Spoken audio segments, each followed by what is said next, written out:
जो आपण प्रयोग केला की आपल्या बोरमधून पाणी वराला सांगतो. तुम्हाला व्हिडिओ पूर्ण पाहून जा, आपल्याला फॉलो करून टाका. चला म्हटलं अजून त्याचा चौथा पार्ट बनवून टाकू. कसं आहे पब्लिक, मी तुमचा लाडका तुषार परत आपल्या ब्लॉग मध्ये तुमचं स्वागत आहे. पहिले तर मस्त सकाळ सकाळी अंधून रेडी जात, ते अंधून होत नाही तेवढ्यात बाबाचा फोन आला की डीपीवर. पहिले तर मस्त आपण आपली दसी बनवून घेतली. मी म्हटलं काही ना काही काम निघतेच आपल्या मागे. पहिले तर आपण जे बाबांना सामान सांगितलं ते घेऊन घेतलं, मग आपलं सामान घेऊन घेतलं, मग निघलो डीपीवर जायसाठी. बाकी आपल्या मागे काही ना काही काम लावतात बाबा. पहिले तर डीपीचं येऊन पोहोचलं. पहिले तर हातकाम सोडून त्या डीपीचा खटका खाली टाकून द्या. तो डीपीचा खटका खाली टाकण्याने होतं तेवढं बाबांनी तिकडे बोलावलं पोर.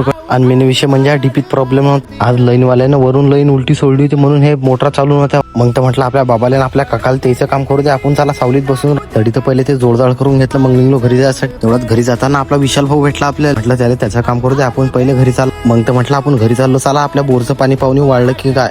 मग ते येऊन पोहोचलो आपल्या बोरचा जो आपण प्रयोग केला त्या बोरजो. बाकी प्रयोग करायची तुमची इच्छा, मी काही सांगू नाही शकत तुम्हाला कन्फर्म, कारण आता हा चौथा पार्ट आहे की ज्या ब्लॉग मध्ये तुम्हाला सांगू राहिलो. बाकी कन्फर्म सांगू नाही शकत तुम्हाला की प्रयोग करा की नाही करा. मग तर म्हटलं तो प्रयोगाचा विषय सोडा, पहिले तर आपण घरी चला. या ब्लॉग मध्ये एवढं भेटू परत दुसऱ्या व्हिडिओ मध्ये, तोपर्यंत आपल्याला फॉलो करून घ्या.